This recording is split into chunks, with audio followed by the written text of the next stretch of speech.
Boa noite, sejam bem-vindos, sejam bem-vindas.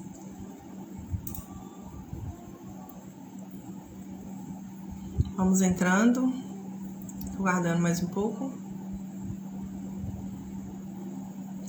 8h05.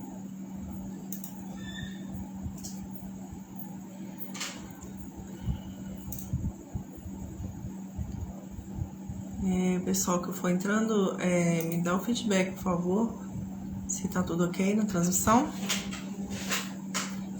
No Instagram, no YouTube, no Face.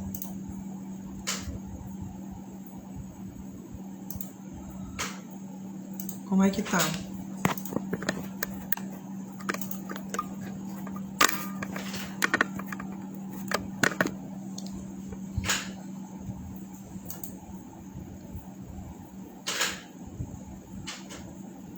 Tem alguém no YouTube? No Face? Tudo tá com erro. Boa noite, Selminha. Boa noite, Tati. YouTube entrou. Tudo bem? Só aguardando um minutinho aqui, que eu já vou começar.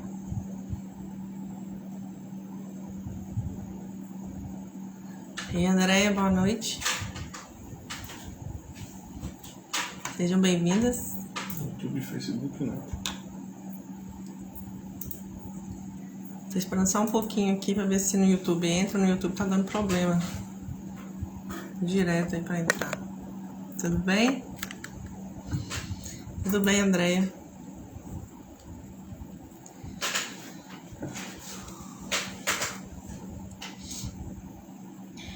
Então, vou começar falando um pouquinho do nosso programa aqui. Esse programa faz parte do Jornada do Cuidador de Idosos Vencedor. Nós estamos na segunda etapa de lives. Nós estamos na segunda de 6 lives que nós programamos agora. Então tem mais uma sexta, depois tem domingo, depois tem quarta e sexta novamente. Aqui nesse programa a gente discute sobre temas variados, compondo as estratégias para se tornar um cuidador de idosos vencedor, faturando uma renda mensal entre R$2.000 e R$5.000 mensais, que é a nossa meta aqui, o nosso objetivo. Então a gente trata de assuntos ligados a idosos e cuidadores de idosos. Vou falar um pouco aqui de mim, o pessoal me conhecer um pouco. Eu sou a Silvia Mazzoni, sou fisioterapeuta, já vou debutar esse ano, daqui uns dias, fazer 15 anos de formada. Tenho vasta experiência no cuidado de idosos, sempre gostei muito dessa área. Me formei em 2006 na UFJF e também fiz monitoria de fisioterapia geriátrica. E desde que eu me formei, eu sempre cuidei, sempre fiz esse atendimento de pacientes idosos. Eu atendi muito no home care, no atendimento domiciliar, pacientes acamados, pacientes domiciliados, com patologias diversas, entre elas AVC, vários inúmeros que tiveram AVC, Alzheimer, Parkinson, câncer, outras demências, fraturas, muita fratura de fêmur, de bacia, Covid e recentemente os de Covid. Hoje eu trabalho dentro de um hospital, onde eu coordeno uma equipe na parte ambulatorial e também na parte de internação, os atendimentos. E a gente atende não só idosos, mas outras faixas etárias também. Esse último ano intenso, a gente atendeu muito Covid, internado, pacientes leves e moderados, e também no pós-Covid, muitos atendimentos pós-Covid, para a reabilitação desses pacientes que estão ficando bem debilitados. Então, o tema de hoje é sobre os direitos legais e trabalhistas dos cuidadores de idosos. Hoje vai ser um tema mais específico, mais voltado para os cuidadores, que é um tema muito importante, que eles precisam conhecer para poder atuar, e saber os direitos, saber, quais os direitos trabalhistas aí para poder exigir os seus direitos, né? Saber também negociar os seus contratos de trabalho, né? Entender melhor como é esse processo, como funciona, para eles poderem também se planejar melhor nesses cuidados aí, certo? Então, o cuidador de idosos e os direitos trabalhistas é algo mais recente. A profissão não é uma profissão antiga, é uma profissão nova. Antigamente a gente via só cuidadores familiares, né? A gente não via essa profissionalização que está tendo hoje de cuidadores de idosos. A gente conhecia muito cuidadores, mas não essa específica cuidadores de idosos. Então hoje tem uma regulamentação que exige, né, a escolaridade mínima, ensino médio, 18 anos de idade e um curso de formação profissional, né, que é o curso de formação de cuidadores de idosos, certo? Então, ela foi recentemente classificada como ocupação pelo Ministério do Trabalho e Emprego e ela consta agora na tabela brasileira de ocupações, na CBO. Tem um código que é 5162-10. Então, a CBO, ela garante que o desempenho do cuidador na atividade possa ser comprovado junto aos órgãos oficiais, tais como o Ministério do Trabalho e Emprego, Previdência Social, Receita Federal, IBGE, entre outros, né? Então, assim, essa atividade, ela começa a constar nas estatísticas oficiais de forma específica e não de forma genérica, como era antigamente, né? Sem as distinções que ela merece, como era feito. Então, hoje separou, né? Cuidadores de cuidadores de idosos. Cuidadores de idosos já é mais específico. Então, quais são os direitos trabalhistas do cuidador de idosos? Primeiramente, para a gente falar dos direitos, a gente precisa entender qual o tipo de contrato em que se enquadra o cuidador de idosos. Né? Seja ele empregado, então ele pode ser um empregado comum, seletista, ele pode prestar serviço para uma empresa de home care, por exemplo, ou para uma entidade onde, em casos de repouso de longa permanência, por exemplo, onde que, né, cuidam de idosos. Então ele pode trabalhar como autônomo, ele pode ter um MEI, que é um microempreendedor individual, que aí ele vai ter um CNPJ, né? E também pode trabalhar como empregado doméstico, ele se enquadra aí nas leis de empregado doméstico, ou então ele pode ser um voluntário, certo? Um cuidador de idosos, quando ele é regido pela consolidação das leis do trabalho, que é pela CLT, ele vai firmar o contrato individual de trabalho, que é previsto no artigo 442 da CLT, e vai caracterizar como um acordo expresso correspondente à relação de emprego dele. E aí ele vai entrar dentro dos critérios, dentro dessa consolidação das leis trabalhistas, certo? O cuidador, e nós vamos falar mais um pouco, mais à frente, quando a gente for falar de cuidador doméstico, no âmbito doméstico.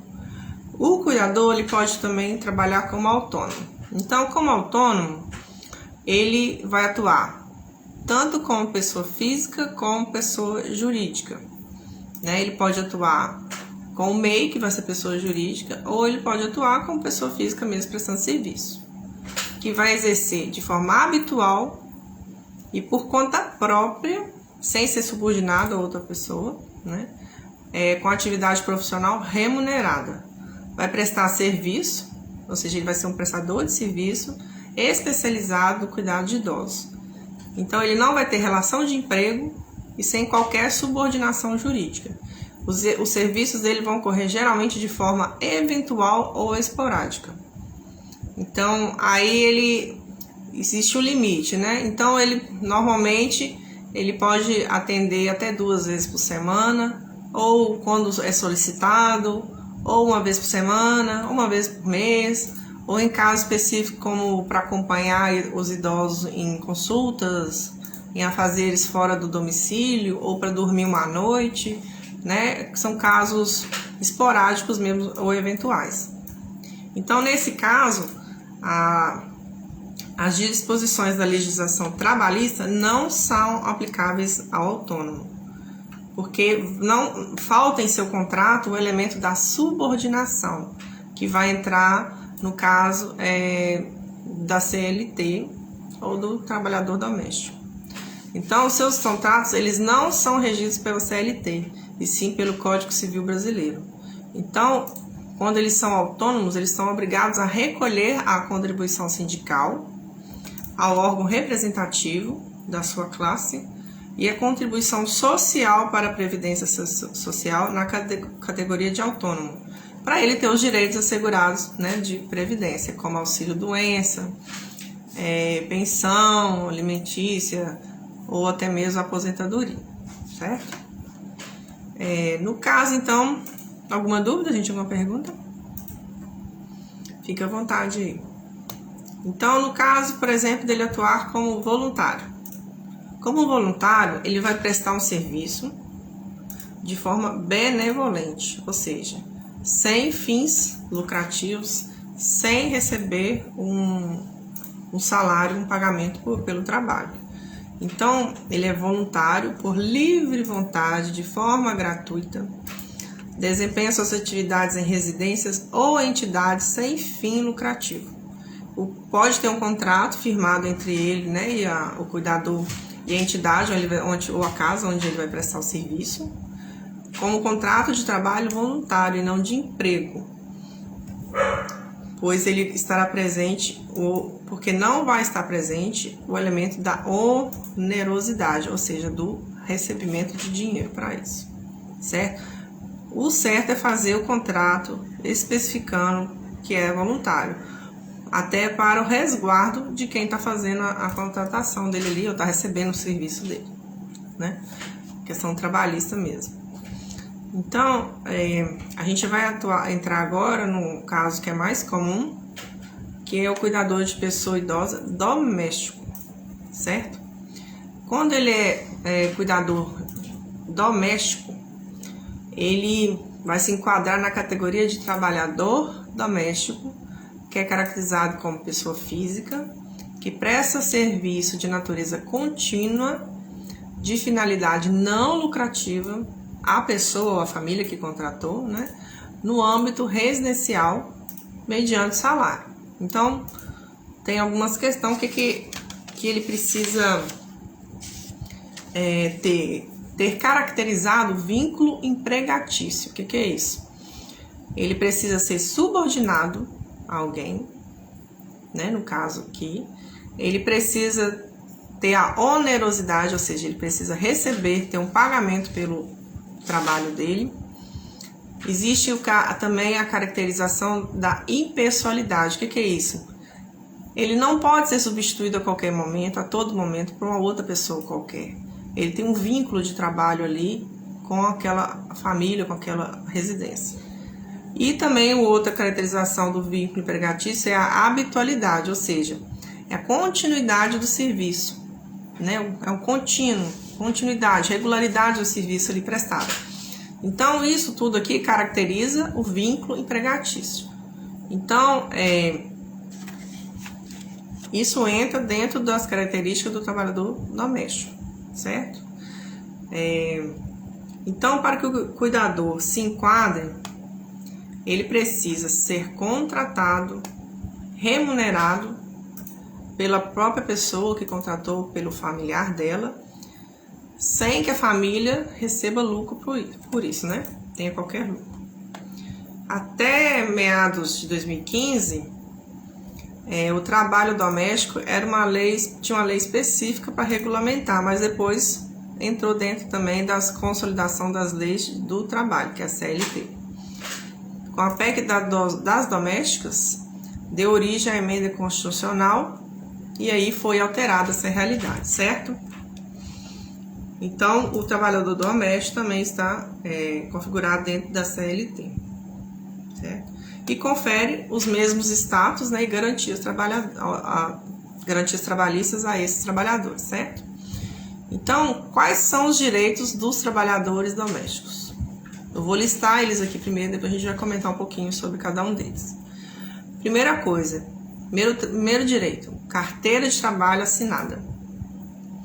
Segundo, licença maternidade de 120 dias ou licença paternidade, que no caso acho que são 5 dias.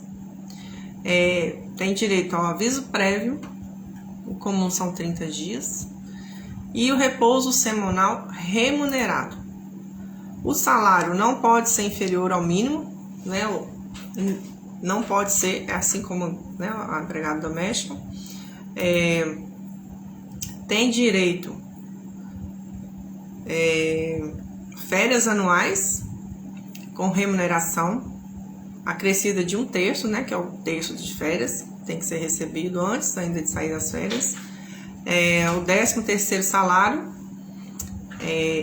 Uma coisa muito importante é a irredutibilidade do salário, ou seja, a partir do momento que ele foi contratado, ele não, seja que for a ocasião, ele não pode ter o salário reduzido.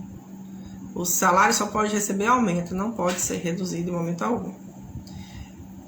O direito dele também de ter inscrição na Previdência Social, tem direito ao vale transporte se precisa, se usa, né, para ir e vir do trabalho.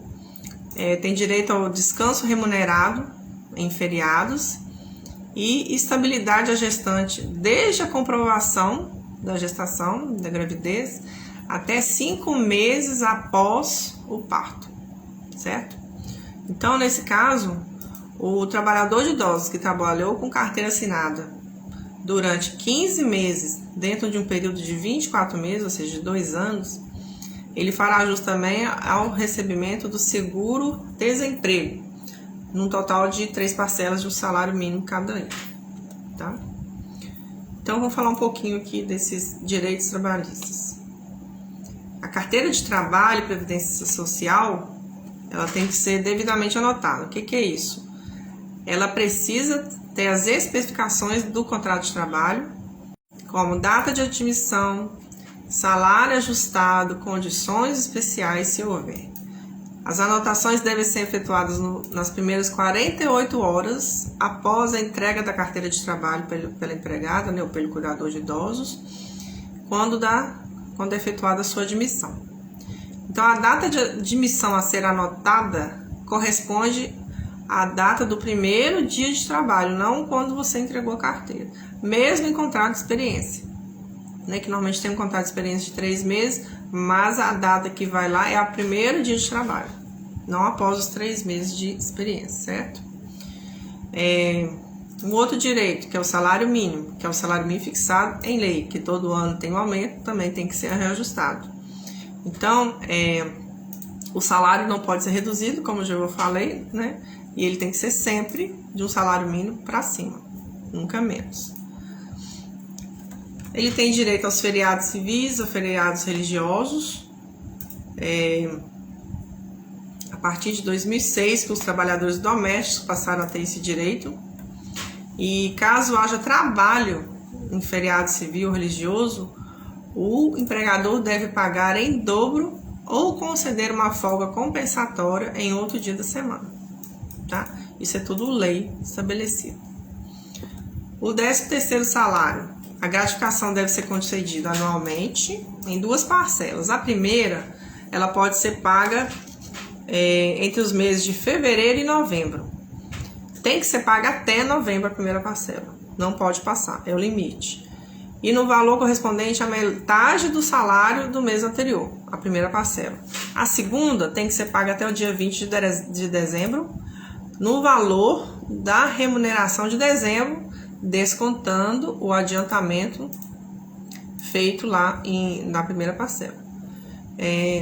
Por exemplo, se o cuidador de idosos quiser receber o adiantamento por ocasião de férias ou algum outro motivo, ele tem que requerer no mês de janeiro do ano correspondente, ou seja, tem que ter uma antecipação aí, certo? Outro direito é o repouso semanal remunerado, e é preferencialmente aos domingos esse repouso, certo? férias de 30 dias, com remuneração de pelo menos 1/3 a mais que o salário normal, né? Após cada período de 12 meses de serviço, após um ano, ele tem direito a 30 dias de férias, e para receber essas férias, ele recebe 1/3 do salário, certo?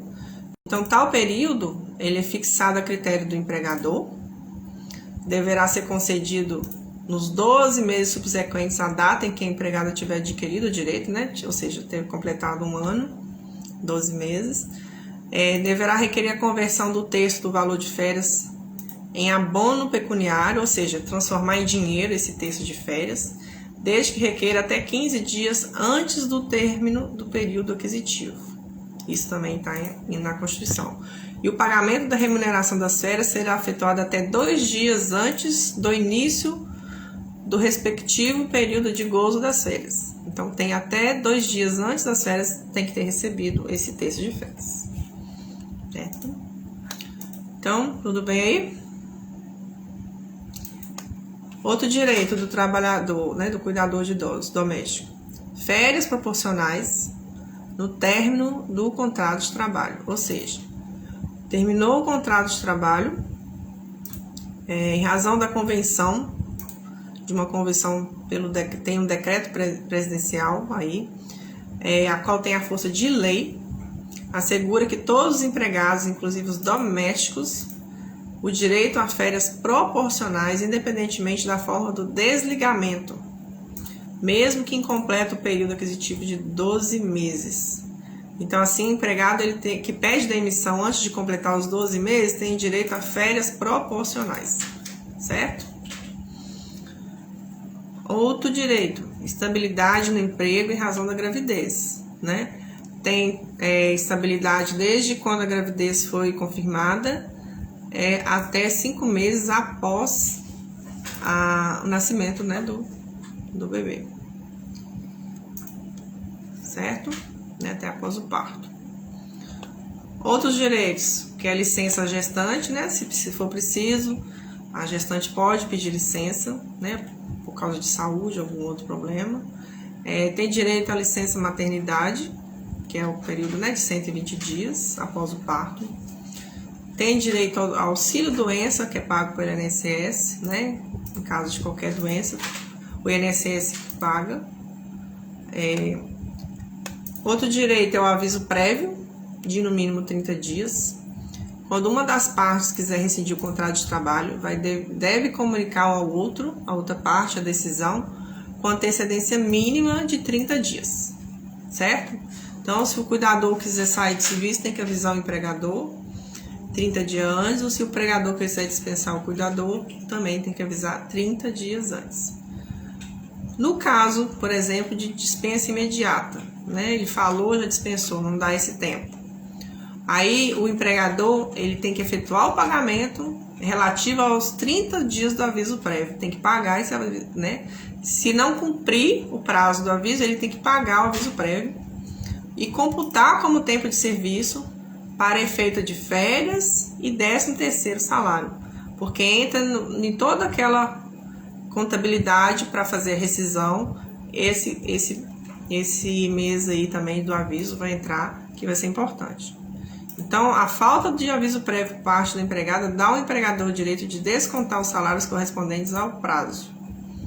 Ou seja, o empregado também, né, o cuidador tem que avisar. Então, quando o empregador dispensar o cuidador do cumprimento do aviso prévio, ele deve fazer constar expressamente do texto do aviso, indenizando o período de 30 dias. Tá? O período do aviso prévio indenizado será computado para fins de cálculo de parcelas de 13º e férias.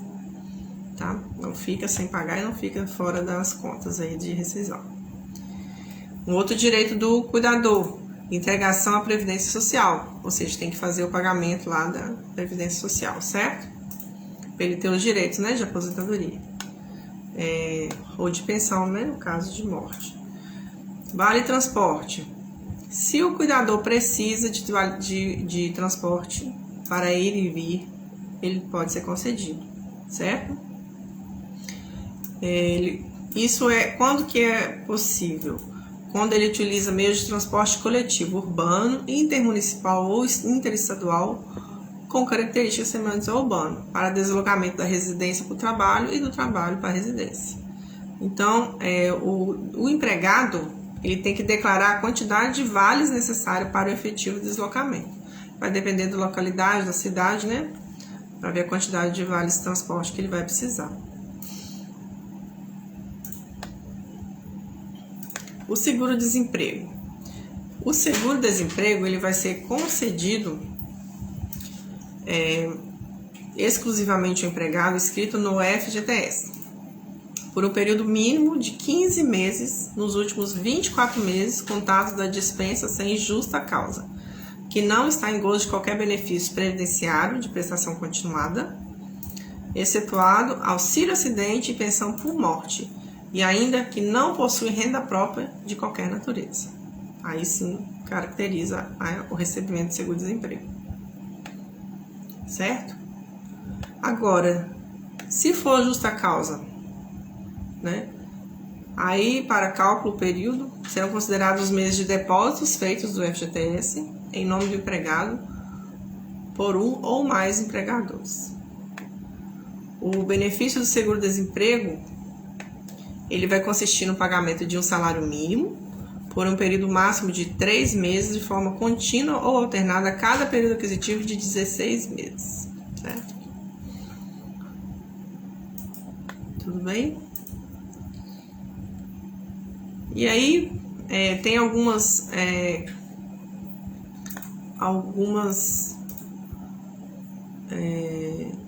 exigências, né, para se habilitar ao seguro-desemprego, né? Como carteira de trabalho, termo de rescisão atestando a dispensa sem justa causa, documento comprobatório de recolhimento das contribuições previdenciárias do FGTS referente ao vínculo empregatício, como doméstico, e declarações firmadas no documento de requerimento do seguro-desemprego do empregado doméstico de que não está em gozo de nenhum benefício de prestação continuada e que não possui renda própria suficiente à sua manutenção e à da sua família. Então, você precisa juntar esses documentos, né, para requerer o seguro-desemprego.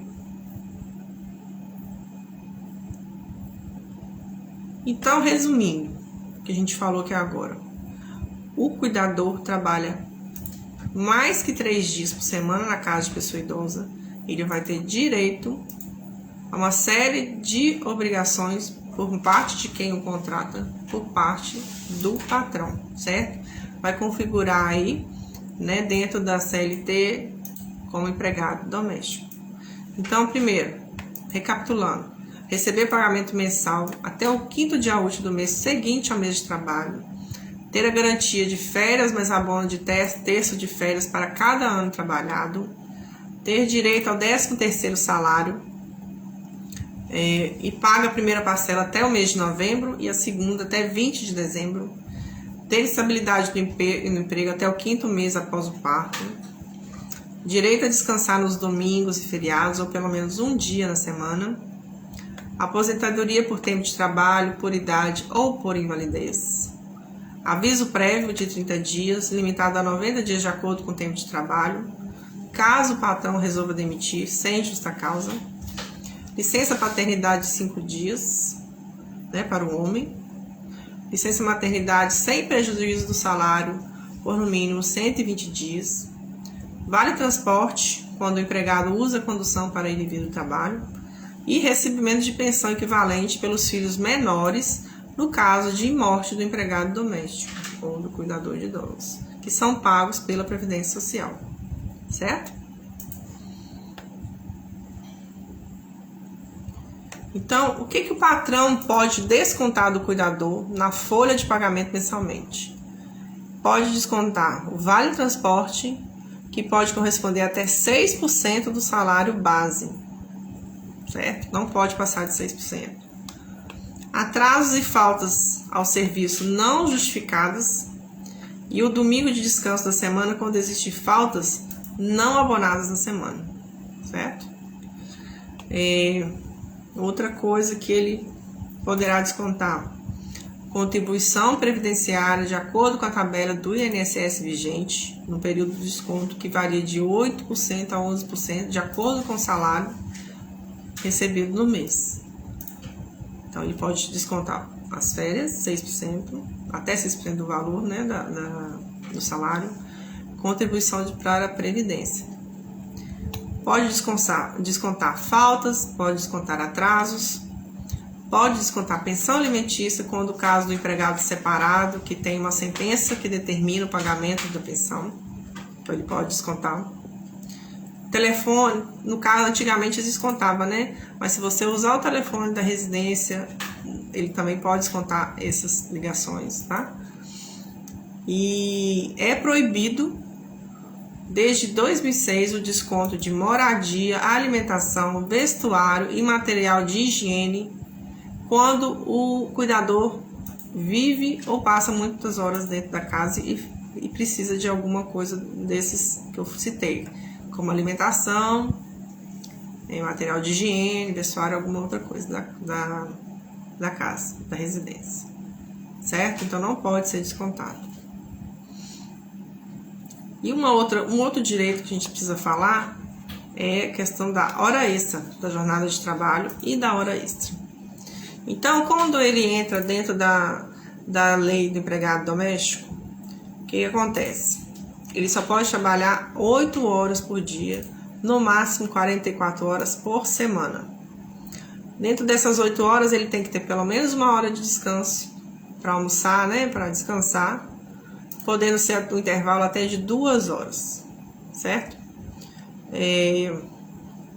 A jornada ela pode ser negociada, mas tem que ser dentro dessas leis, né, dos empregados domésticos. Um caso que pode fazer, por exemplo, em caso de jornada através de escala, pode usar a escala 12-36. O que é essa escala 12-36? Ele trabalha 12 horas e descansa 36 horas, certo? Mas nesse caso não vai ser só um cuidador, não tem como, né? Para acontecer essa escala, o que tem que ter na casa, né, na residência? O familiar ou quem for fazer a contratação, ele vai ter que contratar 4 cuidadores para conseguir fazer essa escala semanal, certo? Então, você 12 horas trabalhadas, mais 36 horas de descanso, e vai ter esse revezamento aí de 4 cuidadores, certo? No caso de, por exemplo, dividir o dia com 3 cuidadores, cada um, né, o dia 24 horas, divide por 8, são 3 cuidadores.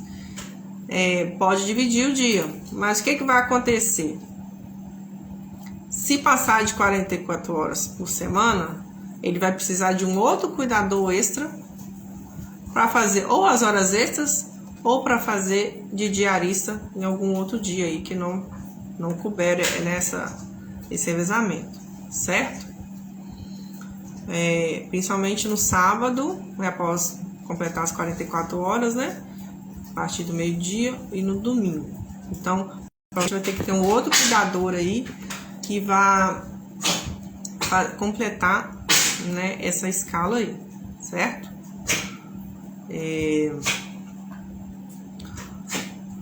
Vamos lá. Então, vai depender da negociação do cuidador com o empregador, de como vai ser feita essa contratação, essas escalas aí de trabalho, certo?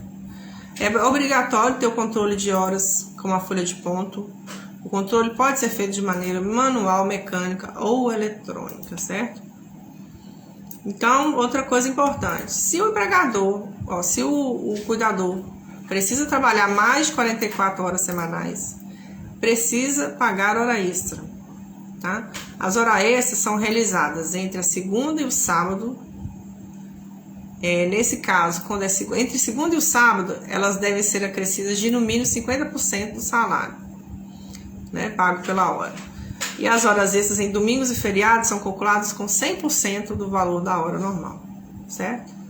Então, as primeiras 44 horas extras dentro do mês, elas devem ser compensadas, né, com folgas, ou pagas dentro do próprio mês, as primeiras 40 horas. Depois dessas 40, pode-se fazer um banco de horas, que deve ser compensadas em forma de diminuição da jornada ou folgas, mas dentro de 1 ano. Tem esse prazo. Então, se o empregador mandou embora dispensou o cuidador, antes de compensar essas horas, né, terminou o contrato dele ali, essas horas devem ser pagas na rescisão, certo? E o valor vai ser calculado com base na remuneração atual do trabalhador, tá? Se teve algum aumento, alguma diferença, né, virou de ano, aumentou o salário mínimo, tem que ter essa diferença aí, tem que ser calculada atual, do valor atual, e não do valor onde que sobrou aquelas horas lá, certo? Então, pode ter o controle das faltas, pode descontar as faltas, e mediante atestado médico, no caso de doença, certo? Para que justifique as faltas, né, precisa ter um atestado, certo? Se o empregado falta por poucos dias por conta de doença, o empregador pode descontar, e se o empregado adoecer, também deverá agendar pelo telefone 135 para requerer auxílio doença e fazer a perícia no INSS, certo? E aí vai ser recebido os valores relativos aos dias de atestado, mesmo que inferiores a 15 dias. Então, para prazos mais longos, a categoria doméstica é diferenciada em relação ao trabalhador urbano, pois desde o primeiro dia de incapacidade, ele pode receber o benefício de auxílio-doença da Previdência, enquanto que nas demais categorias, quem paga os primeiros 15 dias é o empregador. No caso do empregado doméstico, não, é o INSS que paga desde o primeiro dia, certo? Então, as faltas são descontadas se não forem justificadas legalmente, certo? Se tiver o atestado, não desconta, as faltas são abonadas, certo? E no caso de falta também é possível descontar o transporte que não foi utilizado naquele dia. Tudo bem? Estão gostando do conteúdo? É útil para vocês? Então, esse conteúdo é muito importante. O cuidador precisa saber isso a fundo. Ainda mais que ele pode ser contratado de diferentes maneiras, né?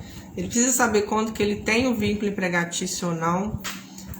Se ele for contratado por uma empresa também de home care, ele vai ter os direitos também da CLT, né? Os direitos trabalhistas, ele precisa conhecer esses direitos, né? Para ele ficar esperto, para ele estar sempre atento, para exigir os seus direitos, né? Da forma correta, da forma honesta aí, né? Para ter uma relação bem tranquila e transparente com os contratantes, certo?